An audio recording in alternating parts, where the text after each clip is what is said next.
Welcome back, my friend. I have already received word from Alphino. To think that Flame Marshal Huayu was the Garlean agent. I know not what to say. Together with Robon, Aline lent us much-needed aid at the time of our Order's founding. She was particularly passionate about the need to tackle the primal threat. When we discussed the subject, her eyes fairly shone with determination. Whatever else she may have been, I choose to believe that it was her true self with whom I spoke then. But now is not the time to dwell on such matters. I have an important announcement to make regarding our effort to defeat the Ascians. We shall begin as soon as everyone is assembled.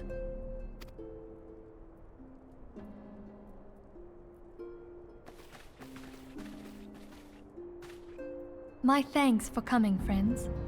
Moonbreeder, the floor is yours. By now, I'm sure you're all familiar with white auracite, the miraculous material that'll allow us to capture Ascian souls. Back at Snowcloak, we verified its ability to absorb vast amounts of ether.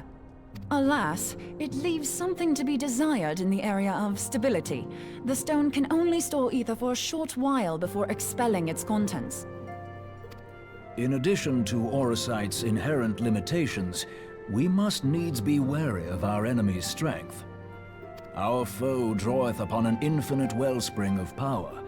Even should we succeed in entrapping him, the stone will not long contain his wrath. Meaning that, if we want to kill the swine, we'll have to be quick about it. 'Tis our belief that an Ascian soul may be permanently undone, if smitten by a sufficiently concentrated burst of pure ether. The only trouble is, we can't say for sure how concentrated the burst needs to be. Without knowing how much ether an Ascian soul is composed of, we're basically guessing. Our sole clue lieth in thy struggle with La Habrea. During that encounter, Heidelin bid you forge what she called a Blade of Light, a weapon which took the form of a luminous stream of energy. Based on your description, we believe the blade with which you vanquished your foe was composed of ether. Admittedly, your victory proved ephemeral, as La Habrea was able to use a crystal of darkness to flee into the space that lies between our world and the void. The fact remains, however, that Heidelin placed the means to destroy the Ascians in your hands. Be that as it may, it would be unwise to assume that she will do the same when we next encounter such a foe. Quite so, my lady. We must needs find the means to forge our own blade of ether, one to equal that which Heidelin did benevolently bestow upon her champion. That is all well and good, but it seems to me that producing such a blade will require a prodigious quantity of ether. Whence will it come, pray tell? Oh, what if we had two pieces of white auracite? One to trap the Ascian, and the other to store the ether for the blade. Oh, nice try. But it's as I said, the stone won't hold ether for any length of time. We'd still need to collect the stuff there and then, sorry to say. And therein lies the rub. Finding a way to create the blade whenever and wherever we choose. It would seem more research is in order. I'm going to linger a while, perform a few more tests on the auracite. And I could do with some help. Urianger, why don't you lend me a hand? Mine apologies, but I am required at the Waking Sands. Lady Minfilia hath given me sole charge of the premises. 'Twould be unseemly to leave them unattended. Sole charge, you say? So you're basically alone there, then? Well, that settles it. I'll just have to come to you.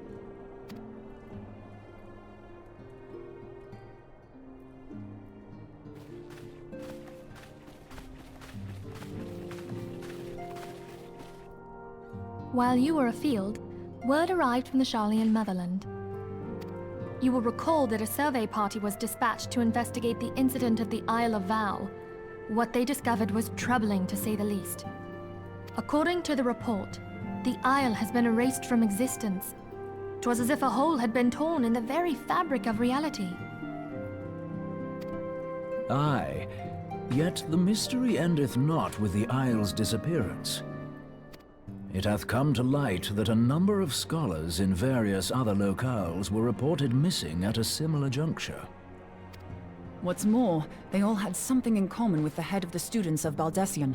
Every last one of them was researching a phenomenon called dimensional compression, or the rejoining as the ancient texts call it. I'll be damned if that's a coincidence. All indications suggest Ascian involvement, but I sense that a force greater still is at work. The entity the Dark Beings call the One True God.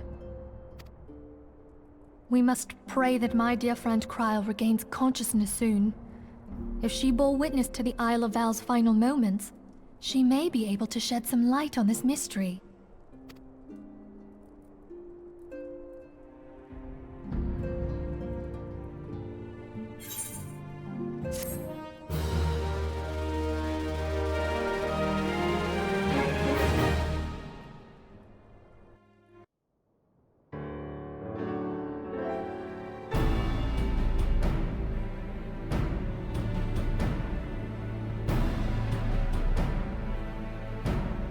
Following the calamity, the forces of the 14th Imperial Legion entrenched themselves in strategic locations across Eorzea.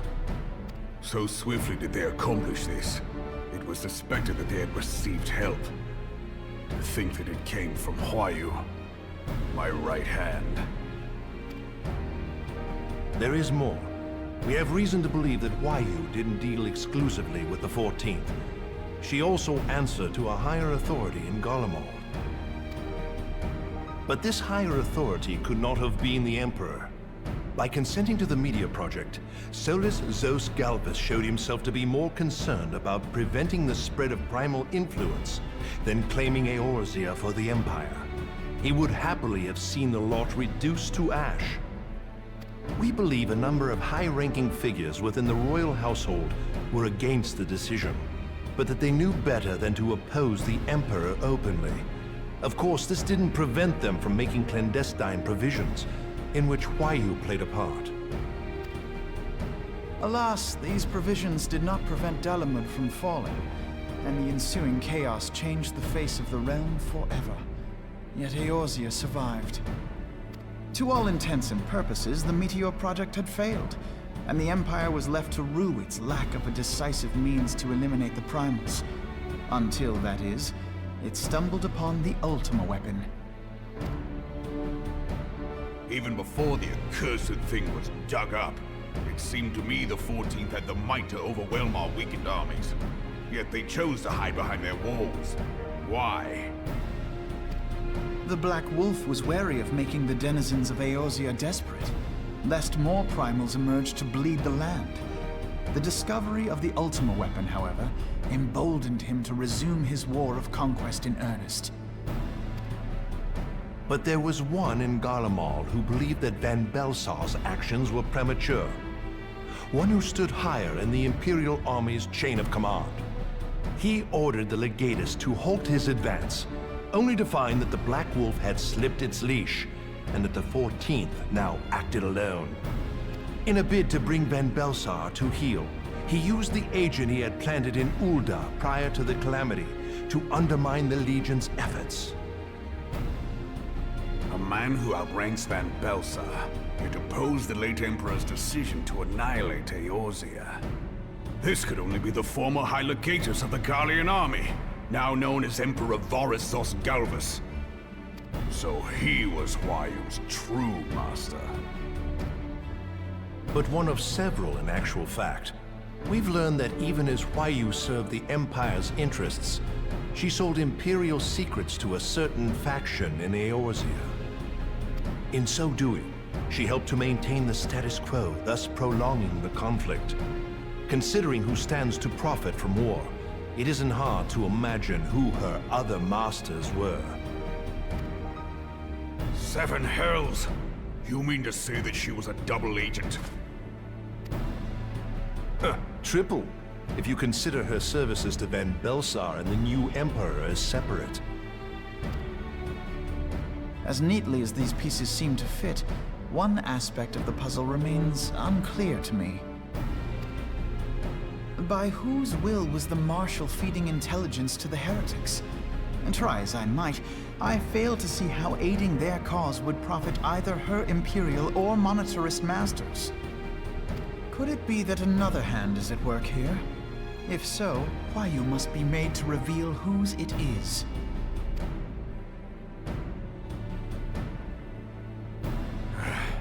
Not only have I lost a trusted friend, now I must interrogate her as a stranger. Not a pleasant task, I grant you, but a necessary one. Unless we weed out the ivy, root, stalk, and stem, it will simply grow back. I know that full well. Those closest to Huayu have already been detained, and I will question them alongside her. General, pray keep in mind that there may be unwitting abettors among them. All will be treated fairly. On that you have my word. Those who are innocent have no cause to fear. You have ever been a friend of truth, General. I hope the unpleasant task of weeding out falsehood will not detain you too long. Though it be for the sake of Eorzea, doubting one's comrades is poison to the soul. And with that, I take my leave.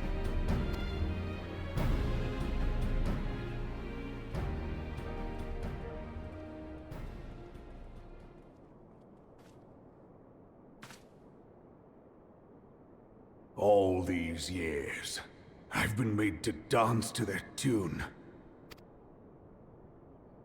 How could you, Huayu? How could you side with them? Those cankers who take from this land and give naught in return, who use their power to disempower and grow fat while the people starve.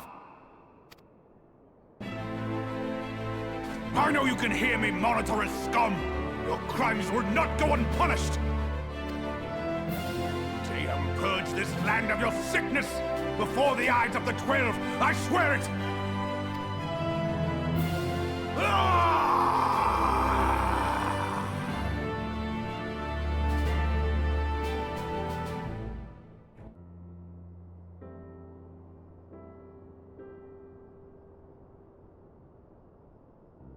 I shall have no further need of you this day. Your Grace.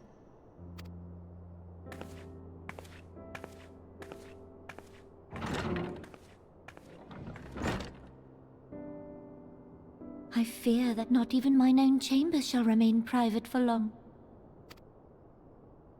Has the situation grown so grim?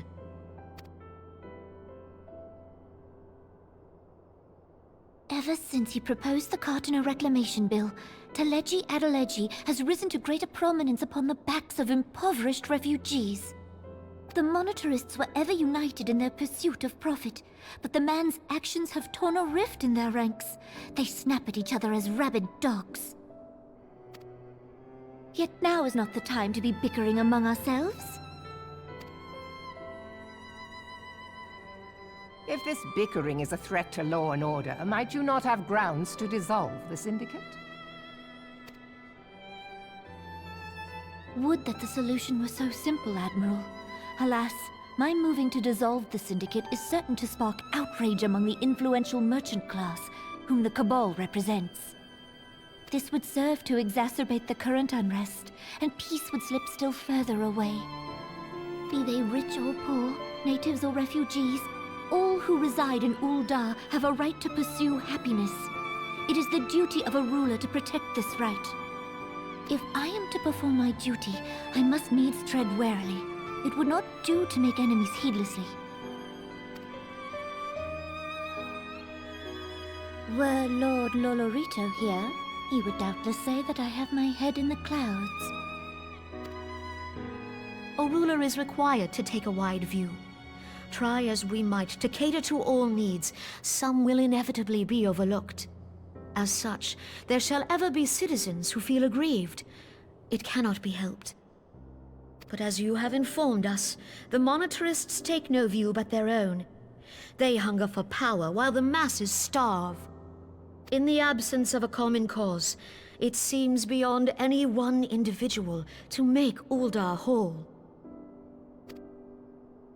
And the presence of a Garlean agent within the Immortal Flames only makes matters worse.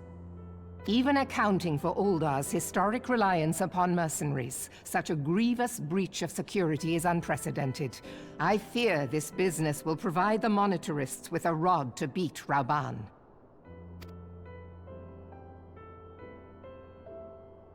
Eorzea can ill afford for the Immortal Flames to be dampened now. Ere long, the Garleans will turn their ravenous gaze toward our lands once more. If we are to resist their might, our nations must stand together. Yet for this to happen, our nations must be whole. Cannot be done to improve the situation in Uldar.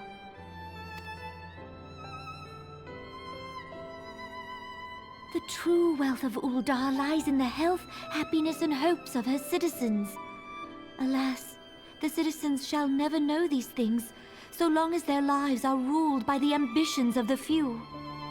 The Monitarists claim to represent the best interests of the people, but in sooth they desire only to manipulate them for their own selfish ends. For the government to serve the people, it must be formed of the people.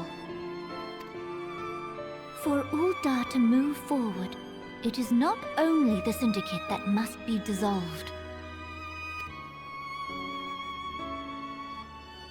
Nay, you jest.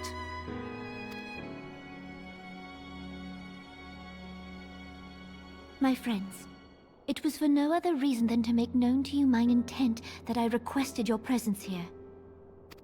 When I make my declaration to the people, chaos shall inevitably ensue. As the last monarch in the line of Ul, I make unto you this request. Help Rauban to preserve order and protect the people. Forsake them, and you forsake yourselves. For a strong Eorzea will ever have need of a strong Uldar.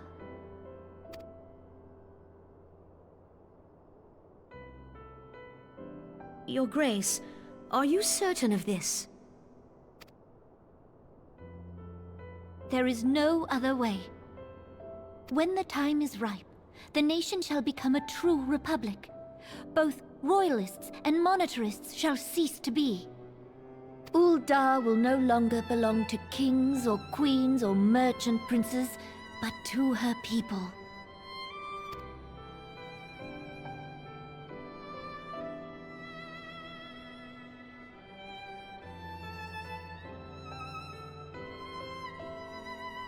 Rauban, forgive me for casting aside all that you have toiled for in my name. Beyond this gesture, I am powerless to help my subjects.